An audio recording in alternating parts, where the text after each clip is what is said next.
بسم الله الرحمن الرحیم. سڵاو و ڕەحمەتی خوای گەورەتان لێبێ خۆشەویستان. خۆشحاڵم کە دەگەمەوە خزمەتتان بۆ پێشکەشکردنی ئەڵقەیەکی دیکە لە بەرنامەی ڕۆشنایی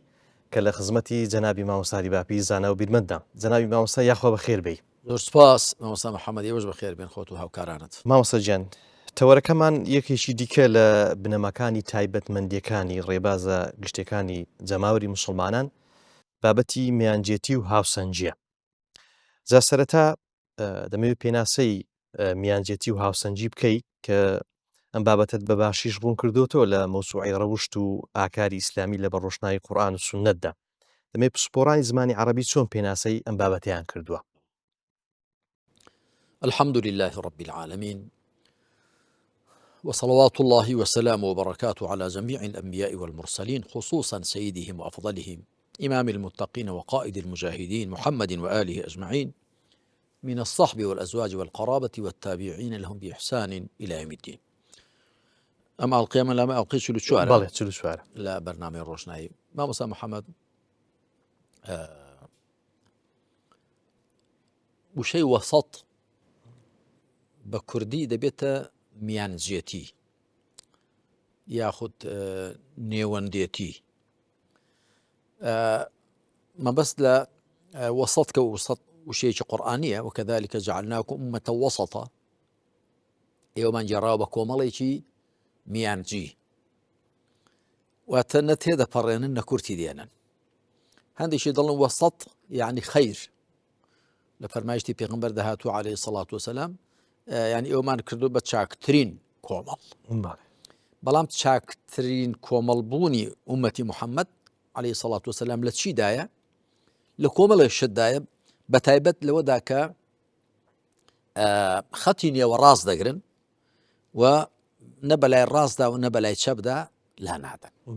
نە کورتێ دێنن نە تێدەپەڕێنن. پێشتریش ئاماژەم پێدا، من کتێبێکم لە ژێر چاپە لەو بینەدا دێتەوە، هەر بە ناوی هاوسەنجی، نە زێدەڕۆیی نە بەزایەدان، نە کورتهێنان نە تێپەڕاندن. کتێبێکە بە تەفسیل باسم کردووە لە هەموو ڕووەکانەوە، چونکە میانجی بوون واتە خەتی نێوە ڕاستگرتن بەم لەولادا لانەدان هەر ڕەهەندێک و دوو ڕەهەند ناگرێتەوە، بەڵکو لە ڕووی بوونناسیەوە، لە ڕووی ئیمان و عەقیدەوە، لە ڕووی پەرستشەکانەوە، لە ڕووی باری کەسێتیەوە، لە ڕووی ڕەوشت و ئاکارەوە، لە ڕووی هەڵسکەوتی خێزانی، لە ڕووی هەڵسکەوتی کۆمەڵایەتی، لە ڕووی هەڵسوکەوتی سیاسی، لە ڕووی جەنگ و ئاشتی پەیوەندیەکان هەمووی دەگرێتەوە. بۆ وێنە لە ڕووی بوونناسی، تێڕوانین بۆ بوون و ژان و مرۆڤ، ئەوانەی کە تەنیا چاو لەسەر ئەوە چڕدا دەگرن کە بە پێنجهەستەکان دەیبینن، هەستی دەکەن، ئەوانە تووشی کورتهێنان دەبن، چونکە ئەم بوونەی ئێمە تێیداین دیوێکی بێندراوە، دیوێکی نەبیندراوە، وەکو خوا سوبحانە وتەعالە دەفەرمێ فەلا ئوقسم بما تبصرون وما لا تبصرون. نەخێر، سوێن دەخۆم بەوەی کە دەیبینن بەوەش کە نایبینن. هەروەها خوا دەفەرمێ عالیمی الغەیبی وەشەهادە، زانای پەنهان و ئاشکرایە. ئەم بوونە دیوێکی پەنهانە، دیوێکی ئاشکرایە. لە سەرەتای سوورەتی البەقەرە کە خوا پێناسەی پارێزکاران دەکا، بسم الله الرحمن الرحيم ألف لام ميم ذلك الكتاب لا ريب فيه هدى للمتقين الذين يؤمنون بالغيب ويقيمون الصلاة ويؤتون الزكاة. کەواتە سەرەکیترین صفەتی بڕواداران چییە؟ الذين يؤمنون بالغيب، بڕوا بە نادیار دەکەن بە پەنهان، واتە مەحکومی پێنجهەستەکانی خۆیان نین. پێنجهەستەکانی ئێمە چاومان هەتا مەودایەک دەبینێ، لەوە زیاتر نابینێ، تا مەودایەک لە ڕووی مەسافەوە، هەروەها هەتا ئەندازەیەک دەبینێ لە ڕووی شتی وردەوە. ئێمە نەک گەردی لە نابینین و نێو گەردی لە نابینین، نێوک و ئەلیکترۆن و، بەڵکو ئێمە مۆلکۆلیش نابینین، جوزەی گەرد کە هەر گەردێک لە ملیۆنان گەردی لە پێک دێ، ئەوەش نابینین، بەڵکو ئێمە خانەش نابینین، خەلیە. و ئێمە تیشتی ژێرسوور نابینین، تووشی سەروی وەنەفشەیی نابینین، شیشتی گردوونی، هێزی ڕاکێشان نابینین، هێزی مۆغناتیزی نابین، ڕوحەکەی خۆمان نابینین. بۆیە ئەوەی کە دەیبینین زۆر کەمتر لەوەی کە نایبینین، زۆر کەمتر لەوەی کە نابینین. جیهانی نادیار و پەنهان زۆر فراوانترە لە جیهانی دیار. مەلائیکە کە ئەم گردونیان پڕ کردووە، پێغەمبەر دەفەرمێ عەلەیهی سەڵات وەسەلام، و خوا دەفەرمێ وما يعلم جنود ربك إلا هو. جن کە زۆر لە مرۆڤ زیاترن. جن مرۆڤ هەر مرۆڤە، بەڵام جنی دەریایی هەیە، جنی هەوایی هەیە، جنی ئەزرەقێ، تەیار هەیە، ئەحمەر هەیە. جن زۆر جۆری هەن. جن هەیە تەنیا لە ئاودەست و شوێنی پیس دەژین. یعنی ئەنواع و ئەشکال جن هەیە کە ئێمە نایان بینین. زۆر ژمارەیان لە مرۆڤان زیاترە و مەلائیکە هەروە. ڕوحەکان هیچی نابینین و زۆر لە شتە مادیەکانیش نابینین. مەبەستم ئەوەیە لە بواری تێڕوانیندا ئەوە کورتهێنانە، تۆ تەنیا بڵێ ئەوەی لە مەودای پێنجەسەکانم دانەبێ ئەمن بڕوان پێنجە پێنجەسەکان چ دەبینن؟ چاو ئەندازەیەک دەبینە، دیکە نابینێ. گوێ لە 20 لەرینەوە دەبیستێ، ذەبذەبە هەرتز هەتاکو 20,000، نە لە 20 کەمتر دەبیستێ، نە لە 20,000 زیاتر دەبیستێ. هەروەها هەستەکانی دیکەش بە هەمان شێوە. بۆیە لە ڕووی تێڕوانین و بوونناسیەوە هەڵوێستی ڕاست ئەوەیە کە تۆ بڕات بە پەنهان و ئاشکرابێ و بڕات بۆوەی کە بە پێنجەسەکان دەکەوێتە بەر حکمی شەدا و تۆڕی پێنجەسەکان، و ئەوەش کە ناکەوێتە بەر حکمی پێنجەسەکانی، بە عەقڵ دەرێک دەکرێت. لە ڕووی ئیمان و عەقیدەوە دیسان دەبێت ئاگات لە هاوسەنگی بێ. لە ڕووی پەرستشەکانەوە تێنە پەڕێنی لە جۆرە خواپەرستێکی کەسی تایبەتیدا لەسەر حیسابی ئەرکە کۆمەڵایەتیەکان. هەروەها لە ڕووی خێزانیەوە پیاو لەگەڵ ژندا، ژن لەگەڵ پیاو بۆ ڕاگررتنی دەکەی خۆی تووشی ناشەرعی نەکە، ژن بۆ ڕاگررتنی دڵی مێردەکەی خۆی تووشی ناشەرعی نەکە. بەڵام بە بیانووی خوا ڕازیکردنیش ژن مافی مێردەکەی نەفەوتێنە، پیاو مافی ژنەکەی نەفەوتێنێ. هاوسەنگی ڕابێت. کەواتە جەنای ماوەس وەک فەرمووتان بابەتەکە فراوانە، زۆر ڕەهەندی هەیە. دێمە سەر هەندێک وردەکاری بە پێی کات کە هەمانە. دەمەوێت بپرسم کە مەسەڵەن قورئان یاخود بە شێوەیەکی فراوانتر شەریعەت لەبارەی میانجێتی و هاوسەنگی بە پوختی چی دەفەرمێ؟ دوایە بسمە سەر هەندێک بابەت. خۆی پەروەردگار زۆر بە ڕوونی و بە ئاشکرا دەفەرمێ و کەذالک جعلناکم ئومەتە وەسەطە، ئێوەمان کردووە بە کۆمەڵێکی میانجی. ئەمە هەموو شتێ دەگرێتەوە. ئەوە یەک. و پێغەمبەر صلى الله عليه وآله وسلم دەفەرمێ إن هذا الدين متين فأوغل فيه برفق فإن المنبت لا ظهرا أبقى ولا أرضا قطع. دەفەرمێ ئەم ئاینە پتەوە بە نەرمی پێدا بچۆ خوار، چونکە ئەو کەسەی زۆر لە وڵاخەکەی بار دەکا، وڵاخەکەشی ناهێڵێ، لە بنیدا مردار دەبێت دەتۆپێ، ڕێیەکەش نابڕێ. پێغەمبەر عەلەیهی سەڵات وسەلام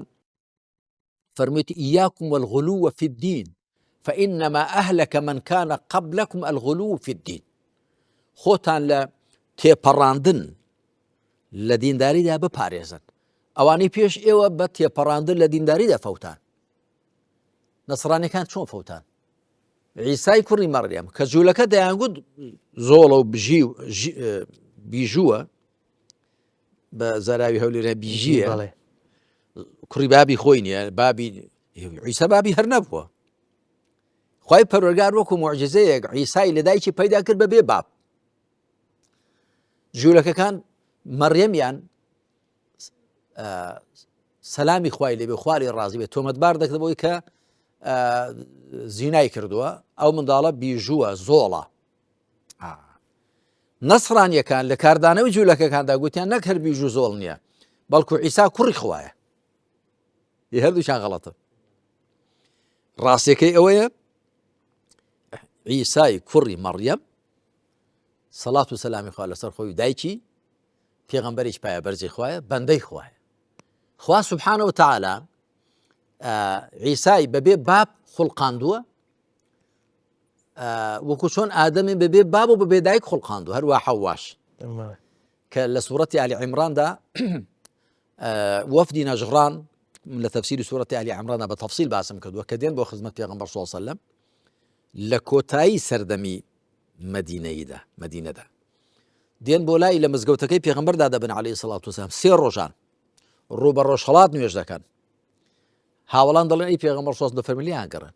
چۆن دینیان چۆن لیان گەڕن لە مزگەوتی پێغەمبەردا عەلەیهی سەڵات وسەلام و توێژیان لە خزمەت پێغەمبەردا دەکرد کە عیسا کوڕی خوایە یەکێک لە قسەکانی ئەو گوتیانە تۆ بۆ قسەی ناڕێک بەو هاوڵەکەی ئێمە دەڵێ فەرمووی قسەی ناڕێک چۆن وتیان بۆ دەڵێ بەندەی خوایە وتی چییە وتیان نا کوڕی خوایە لە مزگەوتی پێغەمبەردا عەلەیهی سەڵات وەسەلام خوای پەروەردگار ئەو ئاەتەی دابەزاند إن مثل عيسى عند الله كمثل آدم خلقه من تراب ثم قال له كن فيكون وێنەی عیسا لە لای خوا وەکو وێنەی ئادەمە کە خوا پێی فەرموو ببە بوو واتە ئەگە عیسا بابی دیار نییە ئادەم نە بابی دیار نەدایکی وەڵامێکی زۆر دەدانشتێنە کەواتە ئەگەر بۆیە دەڵێن عیسا کوڕی خوایە لەبەرەوەی بابی دیار نییە خۆ ئادەم نە بابی دیار نەدایکی و عیسا بەلای کەمەوە دایکی دیارە مەبەستم پێغەمبەر عەلەیهی سەڵات وەسەلام زۆر ئامۆژگاری موسڵمانانی کردووە هاوسەنگ بن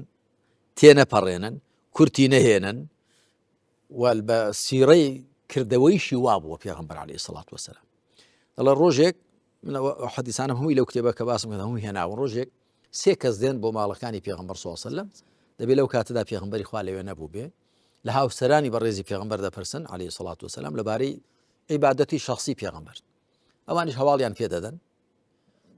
پێغەمبەری خوا عەلەیهی سەڵات وەسەلام نوێژی ئاوایە و نوێژە فەرزەکانی بەو شێوە نوێژە سونەتەکانی ئاوان و شەو نوێژی ئاوایە و ڕۆژوگرتنی سونەتی ئاوایە و ئەوانە شتەکانی دیکەش دەڵێ کە ئەنەهم تەقالوها پێیان کەم بوو یەکێکیان گوتیە من لەمەدا شەو نوێژ دەکەم و هەرگیز ناخەوم دیکەشیان گوتێ منیش ڕۆژی سونەت دەگرم هەرگیز نایپسێنمەوە ئەوەی دیکەشیان گوتێ منیش ژن نایەنم لا ئەتەزەوەج النساء پێغەمبەر عەلەیهی سەڵات وەسەلام کە گەڕایە بۆیان گێڕایە ئەمە لە صەحیح بوخاری موسلیم داهاتوو کە گەڕایەوە هاوسەرەکانی بۆیان گێڕایەوە موسڵمانانی کۆکردنەوە فەرمووی هەندێک کەس ئاوایان گوتووە بەڵام من شەو نوێژ دەکەم دەشخەوم هەموو شەوەکە شەو نوێژ ناکەم تێشیدا دەخەوم ڕۆژی سونەت دەگرم جاری وا شێت بە ڕۆژش ناب ڕۆژی سونەت و هاوسەرانیش دێنم فمن رغب عن سنتي فليس مني هەر کەسێک واز لە ڕێبازی من بێنێ لە من نییە ئەمە ڕێبازی منە هاوسەنگ خەوتن و شەو نوێژکردن ڕۆژی سونەت گرتن و جاریوان نەگرتنیشی هاوسەرگیریکردن و واتە دینداریکردن و دنیاداریکردن بە هاوسەنگی ئەمجا بە ئەزبوون دەرکەوت و هەر کەسێک لە شتێکدا تێپەڕێنێ لە سنووری خۆی لەسەر حیسابی شتێک کە کورتی هێناوە ئەوەی کە دەچێت لە مزگەوت دادەنیشێ هەر خەریکی خواپەرستی شەخسی دەبێ لەسەر حیسابی شتی دیکەیە لە سەردەمی پێغەمبەردا عەلەیهی سەڵات وەسەلام چەند برایەک دەبن یەکێکیان لە هەمان زیاتر ئەهلی عیبادەتی شەخسی دەبێ ئەوانی دیکە دەستنە خزمەت پێغەمبەر عەلەیهی سەڵات وەسەلام دەڵێن پێغەمبەری خوا برایمان هەر خەریکی عیبادەتی شەخسیە لە مزگەوت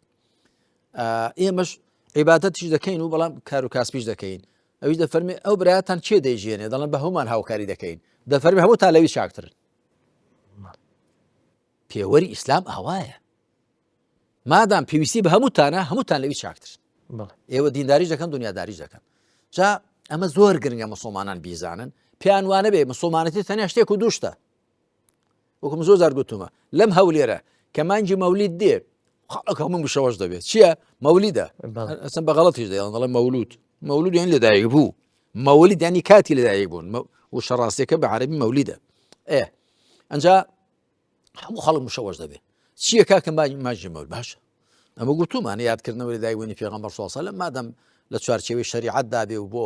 ئامانجی شەرعی بێ شتێکی ڕەوایە لە کارە ڕەواکانە بەڵام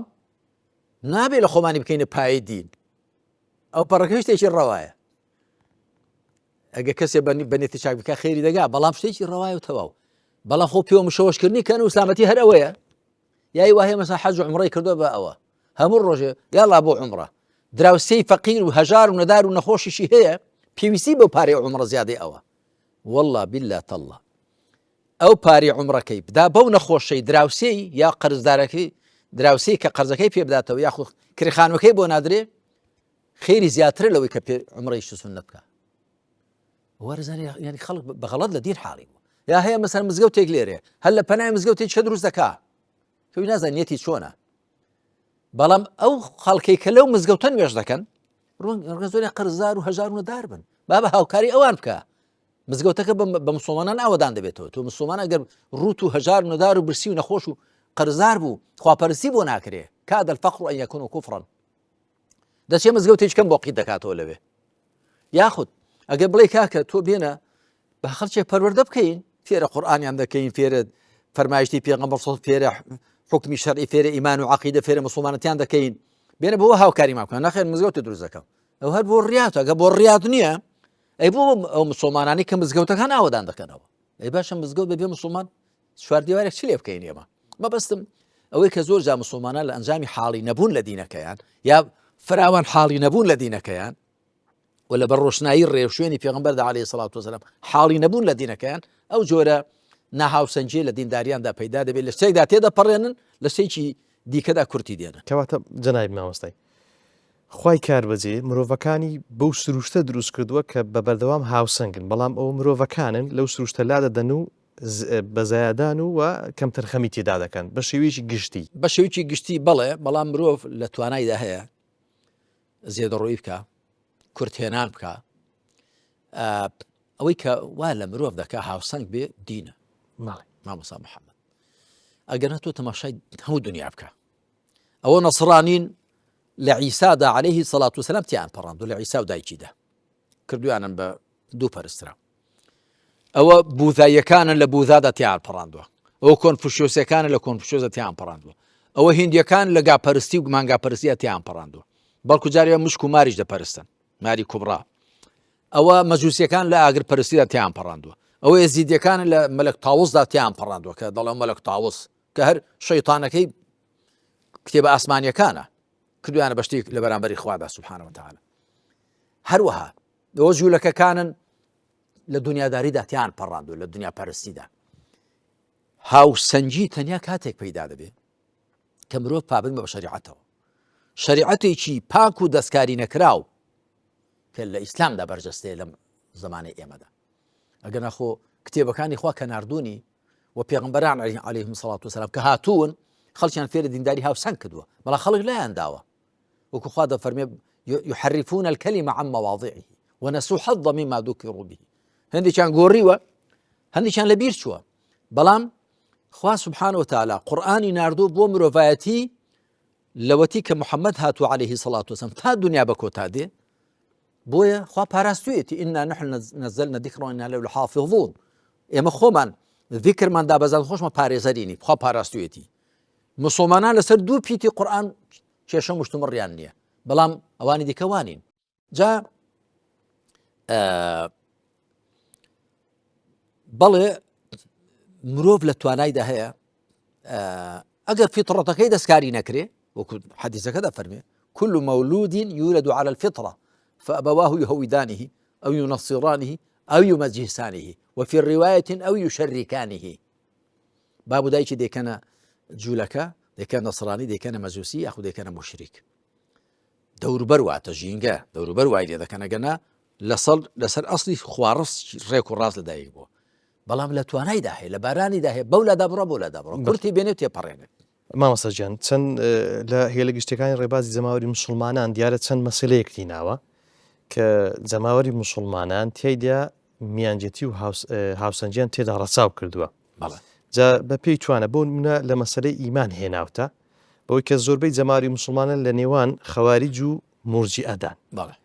چۆن مامەڵە بکەین لە مەسەلەی ئیمان کە هاوسەنجی و میانجێتی تێدا بپارێزین طبعا بەوە کە ئەمە پابەدمی بە قورئانەوە و پابەدمی بە ڕێوشوێن و سونەت و ڕێبازی پێغەمبەرەوە عەلەیهی سەڵات وسەلام بەڵام لەوەدا چۆن ڕوونی کەینەوە خوا کە باسی ئیمانی کردووە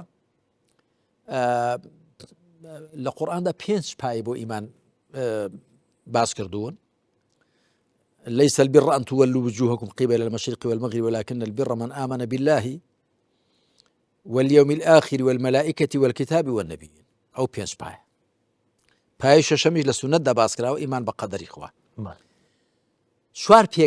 پێکهێنەریشەن ئیمان کە من لە کتێبی ئیمان و عەقیدەی ئیسلامیدا لە مەوسوعی ئیمان و عەقیدەی ئیسلامی لە کتێبی یەکەمدا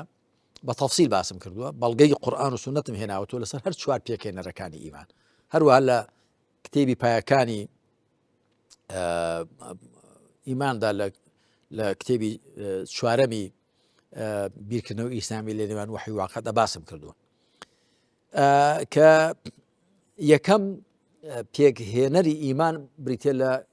زانینی بە عەقڵ و هۆش ئیدراکێکی ڕاست و دروستت بێ بۆ ئیمان واتە بۆ ئیمان بەخوا بە فریشتەکان و بە کتێبەکان و بە ڕۆژی دوایی و بە پێغمبەران و بە قەدەر دوایی پێکهێنەری دووەمی ئیمان کە ئەوە زۆر سەرەکی و بنەڕەتیە بە قوبوڵکردنی بەدڵ پەسەندکردنی بەدڵ و ملکەزبوون بەدڵ ئەمجا دان پێداهێنان بە زمان سێم چوارەم جێبەجێکردن بە ئەندامەکان ئەم چوارە هەر چواریان پێکهێنەری ئیمانە مرجئە گوتویانە نەخێر کردەوە بەشێک نیە لە ئیمان خەواریج گوتویانە هەموو کردەوەکان پێکهێنەری ئیمانن واتە هەر کەسێک واجبێک بچوێنێ پێی کافر دەبێت قەدەغەیەک بشتێنێ پێی کافر دەبێت مرجئە گوتوانە هەرچی قەدەغەیە بیشتێنێ هەرچی واجبە بیچوێنێ ئیمانەکەی هەر بە خۆیەتی خەواریج تیان پەڕاند و خەواریج و موعتەزیلە مرجئە کورتیان هێناوە بەڵام زۆرینەی مسلمانان کە وەکو ناوێکی مێژووی بە ئەهل السونە یا ئەهل السونەتی وەلجەماعە ناسراون بەڵام من پێم باشتر بڵێن جەماوەری مسلمانان زۆربەی مسلمانان ئەوانە دەڵێن نا بە بە نەکردنی هەموو کردەوەیەک ئینسان کافر نابێ بە نەکردنی هەموو کردەوەیەک و بە شکاندنی هەموو قەدەغەیەک ئینسان کافر نابێ و بە چواندنی هەر واجبێک ئینسان کافر نابێ وەکو خەواریج و موعتەزیلە دەڵێن بەڵام واش نییە کە هەرچی گوناحی بیکەی و هەرچی چاکەی بیت شوێنی ئیمانت کاریگەری هەر ئیمانی لەجێ خۆی بێ نەخێوانی بەڵکو گوتویانە ئەلئیمان و یەزید وینقص یەزید بالطاعة وينقص بالمعصية ئەو هاوسەنجە وەکوم لە کتێبەکانی خۆم دەباسم ئیمان بە فەرمانبەری زیاد دەکا و بە گوناح و تاوان کەم دەکا و هەمووشی ئەمە ئەوەی کە زۆرینەی مسلمانە لەسەری پێ هەمووی بەڵگەی قورئان و سونەتی لەسەرە خوای پروردگار دەفەرمێ وإذا تليت عليهم آياته زادتهم إيمانا کەواتە ئیمان زیاد دەکا هەروەها پێغەمبەر دەفەرمێ عليه الصلاة والسلام لا يزني الزاني حين يزني وهو مؤمن ولا يسرق السارق حين يسرق وهو مؤمن ولا يشرب الخمر حين يشرب وهو مؤمن لو كاتدا أو إيماني نما وكبيجرة لو جناحة وات إيماني تواوي نماوة أما أصل إيمانك هرماوة بويا لما سلي إيمان دا راي راستو هاو سنگ ويكا وكو قرآن السنة قلتو يانا كردو بشيك لإيمان بيكهنري إيمانا بەڵام هەموو کردەوەیەک پێکهێنەری ئیمان نییە بەڵکو جنسی کردەوە بە گشتی کردەوەی چاک بەشێکە لە ئیمان و خۆپاراستن لە گوناح و تاوانەکان پێکهێنەرێکی ئیمانە بەڵێ مامۆستا گیان مەسەلەیەکی دیکە لە بابەتی پاراستنی میانجێتی و هاوسەنجی مەسەلەی ناو سیفەتەکانی خوایە سوبحانەهو وتەعالە کە دیارە لەو بارش لە نێوان پەخستن تەعتیل و وێچواندن تەشبیهدایە طبعا جنابی مامۆستای ئەم بابەتت بە پوختی لە بەرنامەی چاوبەخۆدا جێڕانەوە لە ئەڵلقەکانی پێنجەم و شەشەم کە بەناونیشانی خوداناسی و لە ئەڵلقەکانی حەوتەم و هەشتەم بەناونیشانی خوداپەرستی ڕوون کردەوە و هەروەها لە تەرجمەی کوردی عەقیدەی تەحاوی شێناوتە جا پرسیارەکەی من ئەوەیە لە مەسەلەی ناو سیفاتەکانی خوا سوبحانەهو وتەعالە چۆن بابەتی هاوسەنجی و میانجێتی بپارێزین بەڵێ وەکو باست کرد لەو تێبستە چاوانەدا باسم کردووە هەروە لە مەوسوع عەرەبیەکەشمدا لەوێشدا باسم کردووە لە کتێبی سێمدا بەڵام ئەوەی ئێستا بیڵێم ئەوەیە زانایان بنچینەیەکیان داناوە زۆر کورت و مختصەرە زۆر کۆکەرەوەیە دەڵێن ئیثبات بلا تەشبیه وتەنزیه بلا تعطیل ئێمە چەسپاندن بەبێ وێچواندن بە پاکگرتن بەبێ پاکخستن واتە سیفەتەکان هەمویان ئەوەی کە خوا بەخۆی بەکاری هێناون و ناوەکان کە خوا سوبحانەهو وتەعالە بەخۆی بەکاری هێناون و پێغەمبەرەکەشی صلى الله عليه وآله وسلم بۆی بەکاری هێناون ئێمە ناو و سیفەتەکان بۆ خوا بچەسپێنین بەڵام وریابین لە وێچواندن وریابین لە تەشبیه وەکو بەداخەوە هەندێک لەوانەی کە بە درێژایی مێژوو بە حەنبەلیەکان ناسراون ناڵێ ئیمام ئەحمەد بۆ خۆی وا بووە بەڵام هەندێک لە شوێن کەوتوان وەکو ئیبن عەقیل دەڵێ ئیبن عەقیل حەنبەلی کە زانایەکی حەنبەلی مەزەبە دەڵێ هاوڵەکانی ئێمە شتی وایان گوتووە لەو بارەوە لا یغسیله ماء البحر ئاوی دەریا نایشواتەوە شتی وایان گوتووە مەسەڵەن هەیان بۆ گوتوێتی چوونە سەر عەرشی خوا وەکو چۆن ئێمە لەسەر کورسی ئاوە دانیشتوین ئاوا خوا دانیشتووە تا نێجان گوتوانە 4 پەنجەی لێو لاولای زیادە یعنی ڕێک جەستاندن نەک هەر تەشبیه و وێچواندن بەڵکو تەجسیم و جەستاندنیش ئەڵبەتە خەڵکی دیکەش هەبووە لەو بابەتە ئەمە ئەوە دەبێت خۆی لە دوور بگیرێ بە تایبەتی لەو سیفەتانی پێیان دەگوتری ئەصیفات الخەبەریە کە ئەمن ئەو تێبینیم لەسەر ئەو ناوەشەی وەکو لە کتێبەکانی خۆمدا گوتومە چونکە سیفەتەکان لەو ڕۆ کە خوا خەبەری لێدابن یا پێغەمبەر صلی الله علیه و سلم هەمویان خوا خەبەری لێداون هەمویان لەو ڕۆ هەمویان خەبەرین ولەو ڕۆ کە الصفات العقلية وەکو بڵێ عقل ئیستیعابیان کە عقل دەبێ هەموو صفەتەکانی خوا بەوش وەکو ئەسڵەکەیان ئیستیعاب کا وە خۆ بگرێ بەڵام چۆنیەتەکەیان وەکو چۆن ذاتی خوا چۆنیەتیشی بۆ ئێمە دیار نییە صفەتەکانیشی هەروە جا ئەمە لە ڕووی ئیثبات بلا تشبیه یاخو بلا تجسیم هەروەها لەو لاشەوە تەنزیه بلا تعطیل بە پاکگرتنی خوا بەبێ پاک خستن جەهمیەکان دوای هەندێک لە ئەشاعیر و ماتوریدیە هەندێک خەڵکی دیکە ناڵێم ئەبوو حەسەنی ئەشعری بۆ خۆی هەڵساون بە بیانووی بە پاکگرتنی خوا نکوڵیان کردو لە هین لە سیفەتەکانی خوا وەکومە لە کتێبەکانی خۆمدا باسم کردو بە تایبەت کە دەڵێن خوای پەروەردگار 20 صفەت حوتی معانی و حوتی معنەوی و 6 سەلبی ئەو 20 صفەتە دەبێت ئەو صفەتانی بۆ بەکاربێنی ئەدی صفەتەکانی دی خوای پەروەردگار وەک چۆن ئەو صفەتەکانی زانیاری و توانایی و ویستن و بینین و بیستن و فەرمایشتکردنی و ئەوانەی بەکارهێناون خوا صفەتی دیکەشی بۆ خۆی بەکارهێناون بەزەیی و حکمت و میهرەبانی و بەخشش و زۆر صفەتی دیکە بۆچی ئەوانە بەکاردی بۆچی ئەوانە بەکارنانی یعنی من بەڕاستی ئەوە تێبینیم لەسەری هەیە وەکو زانانی کەس باسییان کردووە بۆیە ئێمە دەبێت هەموو ئەو صفەتانەی و هەموو ئەو ناوانەی خوا سبحانه وتعالى لە قورئاندا یا پێغەمبەر صلی الله علیه و سلم لە سنەتدا بۆ خوای پەروەردگاری بەکارهێنا ئەمەش بۆ بەکاربێنین بەڵام بە پاکی بگرین لەوێ چواندنی صفەتەکانی خوا و ناوەکانی خوا بە صفەت و ناوی دروستکراوەکان بە پاکی بگرین بەڵام بلا تعطیل صفەتەکانی لێ پەک نەخەین لەبەرەوەی نازانین خوا چۆن چۆتە سەر عەرش بڵێ نا خوا هەر نەچۆتە سەر عەرش ئاخر خوا بەلای کەمە لە حەوت ئادا دەفەرمێت ثم استوى على العرش خوا چۆتە سەر عەرش چۆن بەو شێوەیە کە بۆ خوا شایستەیە کاتێکیش بۆ عەرشیش نەبووە و هیچ شتێک نەبووە ئاسمان نەبوو زەوی نەبووە خوا چۆنە هەروە بووە خوا گۆڕانی بەسەردا نایە نەک وەکو تەرەفی بەرامبەر دڵ نا خوا چۆتە سەر عەرش و دانیشتووە بەو شێوازە و ئەوەی بەشەرانە هی مرۆڤانە ئەمە قیاسکردنی خوایە بۆ سەر دروستکراوەکانی بەڵام خوا دەفەرمێت لەیسە کەمیثلیه شەی هیچ شتێ وەکو خوا نییە وەکو من لەو بەرنامەی چاو بە خۆدا گێڕانەوەدا ئێستا لە ژێر چاپە باسم کردووە دەبێت ئێمە کاتێک قسە دێتە سەر خوا سبحانه وتعالى هەرچی خەیاڵ و ئەندێشە و شتە لەو لایدانەیەین چونکە هەرچی دێتە زیهنی تۆ هەرچی دێتە مێشکی تۆ هەمووی سێبەری دروستکراوەکانە صفەتی ئەوانە بۆی زانایان دەڵێن وەکل ما جەڕا ببالك فالله بخلاف ذلك هەرچی بە دێتە زەینی تۆ خوا پێشەوانی ئەوەیە نابێت خوا لەیسە کەمیثلیه شەی بەمە ڕێیگرتووە لە هەرچی وێچواندنە لە هەرچی تەشبیه و وێچواندنە هەمووی جا چه بەنسبەت چۆنە سەر عەرشی خوا یاخود بەنسبەت لە ئاسمانبوونی خوا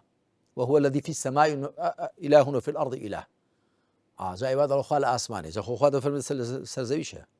وهو الله في السماوات وفي الأرض يعلم سركم وجهركم ويعلم ما تكسبون شون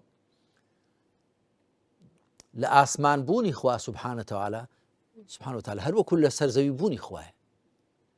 واتبت الصلاة بصفة كان خوا لآسمان وزويه بەڵام بە تەئکید خوا لە سەرەوەی دروستکراوەکانی خۆیەتی ئەمە وەری بگرە زانایان دەڵێن الله مستو على عرشه بائن عن خلقه. ئەمە هاوسەنجی خوا لەسەر عەرشی خۆیەتی لە دەرەوەی دروستکراوەکانیەتی چۆن وەکو بۆ خوا شایستەیە. ئەمە بەتەکید وڵا وەکو چۆنە من لەسەر کورسێ دانیشت و خوای تەعالی ئاوا دانیشتووە ناوەجەوە ئەو مرۆڤ وا دادەنیشێ. ئەی کاتێک کە عەرش نەبووە، کاتێک بۆ عەرش نەبوو، خۆ عەرش مەخلوقی خوایە، دروستکراوی خوایە، وایە؟ کاتێک کە ئاسمان نەبووە، کەواتە لە ئاسمان بوونی خوا و لەسەر عەرش بوونی خوا نابێت وات بێتە زەینەوە ئاسمان دەوری خوای داوە و خوا لەسەر عەرش بەهۆی عەرشەوە ڕاوەساوە. نا، ئەی پێشەوەی عەرش دروستکە. بۆیە هەموو ئەوان دەبێ بڵێن وەکو بۆ خوا شایستەیە، چۆن ئێمە نازانین. ئیمام مالک ڕەحمەتی خوای لێ پرسیاری لێکرا كيف استوى على العرش؟ قلتي الاستواء معلوم والكيفية مجهولة والسؤال عنه بدعة. استواء دزانين يعني چی؟ برز بۆ چۆ سەر چۆنیەتەکەی نازانین. پرسیارکردنیش لەبارەیەوە داهێنراوە، بەنسبەت ئەوە داهێنراوە، یەکەم جار بۆ پرسیاری وا ببیستێ، بەڵام ئەو وای گوتووە مناڵم داهێنراوە. مرۆڤ بۆ پرسیار دەکا. ئیمام مالک وای گوتووە ڕێز و حورمەتی لەسەر سەر و چاو، بەڵام بەنسبەت ئەوە داهێنراوە بۆ شتێکی تازە بووە، بەڵام مرۆڤ دەپرسێ وەڵامەکەی چییە؟ وەڵامەکەی ئەوەیە کە ئێمە ذاتی خوا نازانین چۆنە. ذاتی خوا لەوە بەرز و مەزنترە بێتە نێو خەیاڵ و عەقڵی ئێمەوە، جا نەک ذاتی خوا. بۆ هێندە لە دروستکراوەکانی خوا دەتوانین وە خۆیان بگرین، ئیستیعابیان بکەین، دەزانین ڕوح چییە؟ ئەوە ڕوح هەمووان ڕوحمان هەیە، هەتا زیندوی دەزانین چۆنە نەخێر. هێزی کێشندە هەموو کەون ڕاگرتووە، هێزی مەخناتیزی زۆر لە دروستکراوەکانی خوا ئێمە نازانین چۆنە. ئەزەل واتە بڕۆ بۆ ڕابردوو بەبێ کۆتایی، ئەبەت بچۆ بۆ داهاتوو بەبێ کۆتایی، عەقڵ بۆی وە خۆ دەگیرێ نەخێر. هەشن کەواتە ڕێک و ڕاست و سەلامەت و عاقڵانە هەر ئەوەیە کە بڵێن سیفاتەکانی خوا وەکو بۆ خوا شایستن، ئێمە نازانین چۆنێتەکان نازانین. عەقڵی ئێمە لەوە بچووکترە بتوانێت ئەو شتانەوە خۆی بگرێ. بەڵێ مامۆستاجان، مەسلەیەکی دیکە بابەتی کردەوەکانی خوایە سوبحانەهو وتەعالا. چۆن زۆربەی جەماوەری موسڵمانان مامەڵە دەگەر ئەو بابەتە بکە بە تایبەتی کردەوەکانی خوا و تێیدا میانجێتی هاوسەنجی تێدا بپارێزێ لە مەسەلەی کردەوەکانی خوا سوبحانەهو وتەعالا. پێیان چییە؟ جەماوەری موسڵمانان چۆن بابەتی کردەوەکانی خوا وەرگێ بە شێوەیە کە هاوسەنگ و میانجێتی تێدا بپارێزێ. دەزانم جاوە بەستە دەکردەوەکانی خوا ئەوانی کە پەیوەندیان بە بڵێ ئێمەمانانەوە هەیە، پەیوەندیان بە دروستکراوەکانەوە بە شێوەیەکی پخوت جەماوەری موسڵمانان هاوسەنجی بپارێزی لەبارەی چۆنیەتی تەسەوڕکردنی کردەوەکانی خوا. کردەوەکانی خوا سوبحانەهو وتەعالا هەر وەکو سیفەتەکانی وەکو ناوەکانی بێگومان بۆ ئێمە لەو ڕۆکە بۆ وێنە خوای پەروەردگار ئەم گەردوونەی دروست کردووە. خوا سوبحانەهو وتەعالا ئاو لەسەرەوە دادەبارێنێ، خوا ڕووەک و شیناورد دەڕوێنێ، ئەمە بۆ ئێمە دیارن. بەڵام ئایا ئەو کردەوانەی خوا سوبحانەهو وتەعالا لە کێوە دەستیان پێ کردووە؟ گەردوون لە کەنجێوە هەیە. ئەمە خوا سبحانه وتعالى بۆ خۆی بەڕوونی فەرموویەتی ما ئەشهدتهم خلق السماوات والأرض ولا خلق أنفسهم وما كنت متخذ المضلين عضدا. ئامادەم نەکردوون لە کاتی دروستکردنی ئاسمانەکان و زەوی خۆشیاندا، و من سەر لێ شێوێنەکان ناکەم بە پشت و پەنای خۆم. واتە ئێمە سەرەتای گەردوون کە کردەوەی خوا لەوێەوە دەست پێ دەکا بۆ ئێمە کە ناسرا و زاندراوە، سەرەتاکەی نازانین. بەڵام زانستی فیزیا، زانستی گەردوونناسی ئێستا دەڵێن ئەم گەردوونە هەمووی مێژوەکەی دەگەڕێتەوە بۆ 13 ملیار و 700 تا 800 ملیۆن ساڵ لەمەوە پێش، کە شتێکی زۆر بچووک بە ناوی سینگولاریتی کە هێلکەی گەردوونی پێ دەڵێن و تۆوی گەردوونی پێ دەڵێن، لەوێوە کە بێ ئەندازە بچووکە، بێ ئەندازە گەرم بووە تەقیوەتەوە، ئەم گەردوون هەمووی لەوێەوە هاتووە. واتە لە زیاتیوە بڵێن لە نەبووە خوا پەیدا کردو ئاوا دەڵێن.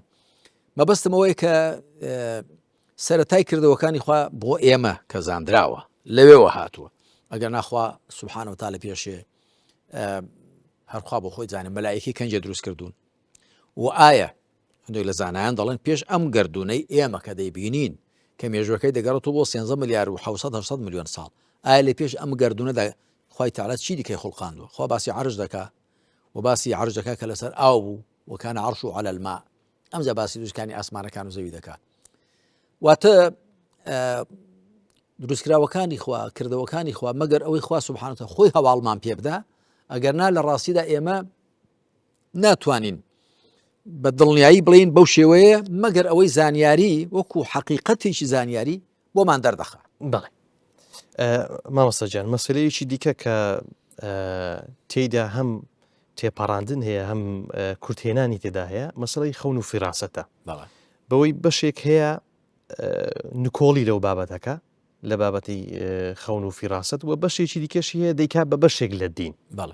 هاوسەنجی لەم بابەتەدا چۆنە؟ لە ڕاستیدا خەون بەشێکە لە دین لەو ڕۆوەکە پێغەمبەران عەلەیهیمو سەڵات وەسەلام هەم پێغەمبەری خۆمان و پێغەمبەرانی دیکەش یەکێک لە ڕێکانی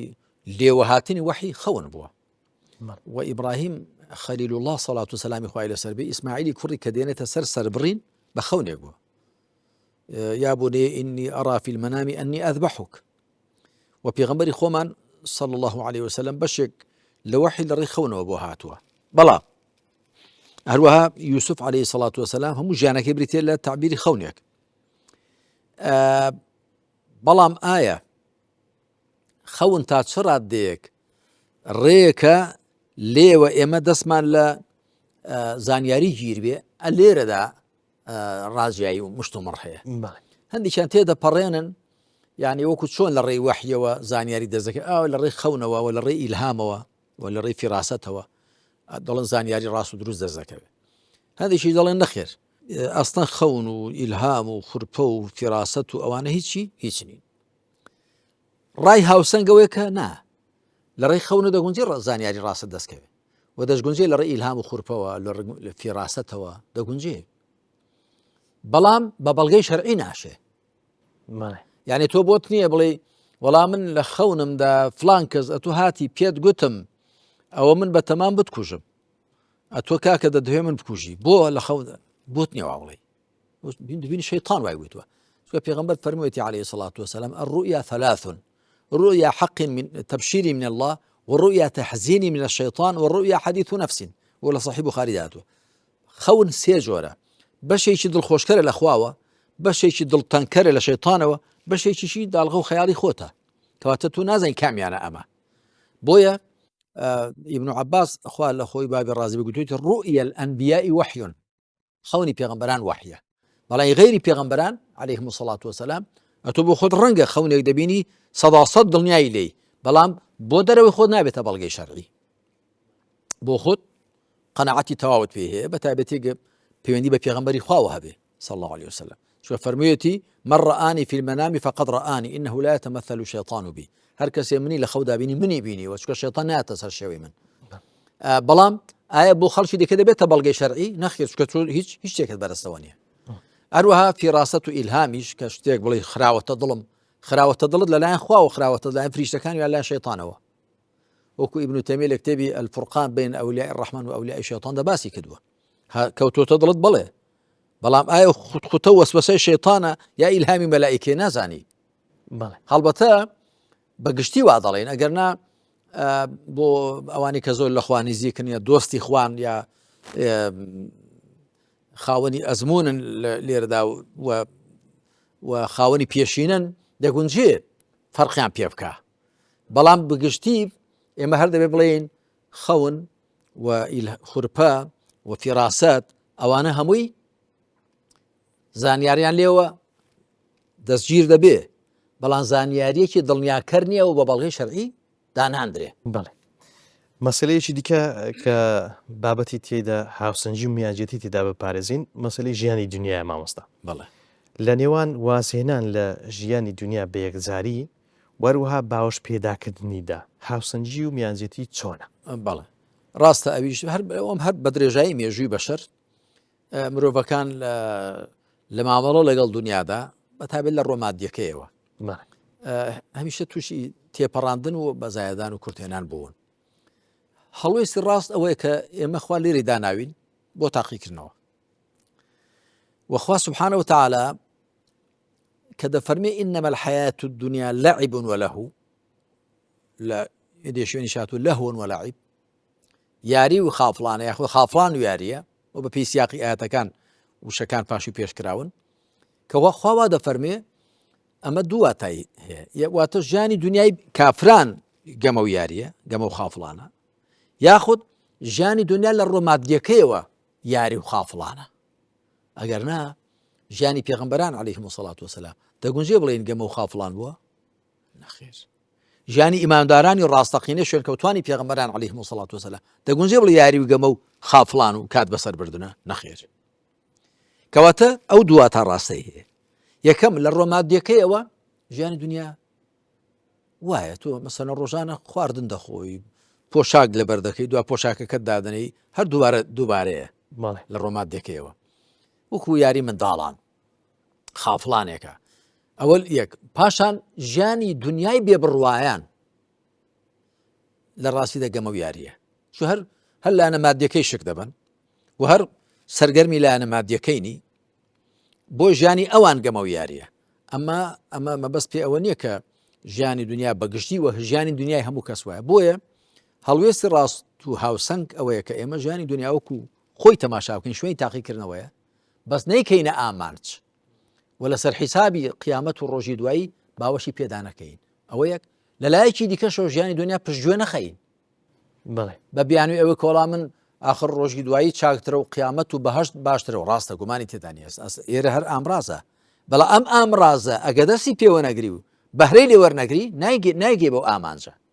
ناتگەێنێ بەو ئامانجە. بۆیە ئیسلام مسلمانان وادار دەکا کە لەلایەکەوە گرنگی بە ژیانی دنیا بدەن وەکو ئامرازێک، وەکو هۆکارێک. ربنا آتنا في الدنيا حسنة وفي الآخرة حسنة. چکە دنیا لە پێشەوەیە، خۆیان لە دنیادا چاکەمان بە قسمەتکە، لە ڕۆژی دواییشدا چاکەمان بە قسمەتکە. وابتغي فيما آتاك الله الدار الآخرة ولا تنس نصيبك من الدنيا. لەوەدا کە خوا پێیداوی منزڵگای کۆتایی ڕەچاوکە بیکە بە ئامراز بۆ دەسێنانی منزڵگای کۆتایی کە بەهەشتا، بەڵام ولا تنس نصيبك من الدنيا، بەشی خۆشی لە دنیادا لەبیر نەچێ. ئەمە هەڵوێستێکی هاوسەنگە، بەڵام دنیا یەکجاری واز لێبێنی کە هیچ کەسی ناتوانێت دنیا یەکجاری واز لێبێنێت، چونکە خۆ تۆ دەبێ بای ئەوەندە هەر بخۆی و پۆشاک لەبەرکەی و شوێنێک تێدا بحەوێەوە. ئەوانە وازلی هێنانی دنیا بە یەکجاری هەڵەیە، باوەش پێداکردنیشی هەر هەڵەیە. ئەبوو حەمیدی غەزالی نمونەیەکی جوان دێنێتەوە، دەڵێ ژیانی دنیا وەکو گۆچان وایە. بۆ وێ نەتوانێت بشیم و گۆچانێکەوە. گۆچان ئەگەر لە باوەشی بگری ئەو ئامانجەی بە گۆچان دێتە دی پێ نایەتە دی، دەبێت خۆی بدێ سەرێ. ئەگە فڕێشی دەی هەر ئامانجەکە نایەتە دی، بەڵام بەدەستیەوە بگرە، لە باوەشی مەگرە. ئەوە یەک. هەروە نمونە دێنێتەوە بە سۆبە و ئاگر. ئەگەر بیت شوێنێ دەسووتێنێ، ئەگەر لێی دووربی سەرمات دەبێت خۆی ڕێکەی، خۆی لێوە نزیکە سۆبەیە ئاگر هەر شتێکی خۆتی پێگەرم کەوە، بەس لە باوەشی مەگرە دەنا دەسووتێنێ، وازیشی لێمێنە گەرنا ڕق دەبێ و سەرمات دەبێت. بڵێ زۆر سوپاس دەکەم جەنابی مامۆستا عەلی باپیرزانە و بیرمەند کە لەم ئەڵلقەی 44 لە بەرنامەی ڕۆشنایی لەگەڵ مامی سوپاس دەکەم. سوپاس بۆ جەنابیشت مامۆستا محەممەد جەمیل و بۆ هاوکارەکانیشت کاکە یونوس و کە عەبدوڵڵا و ئەوانی دیکەش. زۆر سوپاس دەکەین. دوایی کار لەسەر ئاڵلقەکان دەکەن و سوپاس بۆ سەرجەم بینەران و بیسەرانی بەڕێزی لە خوشکان و برایان کە کاردێک دەکەن لەگەڵ بەرنامەکە و تێبین و سەرنجەکانیان لە ڕێی تۆ دەنێرن و دەبێتە هۆی بەرەو پێشبردنی بەرنامەکەمان دۆڵەمەندترکردن و بەهێزی پێسترکردن. زۆر سوپاس دەکەین. سوپاس بۆ ئێوە بەڕێز و خۆشەویستان، سوپاسی هاوکارانم دەکەم تا ئەڵلقەیەکی دیکە بەخوای گەورەتان دەسپێرم. والسلام عليكم ورحمة الله وبركاته.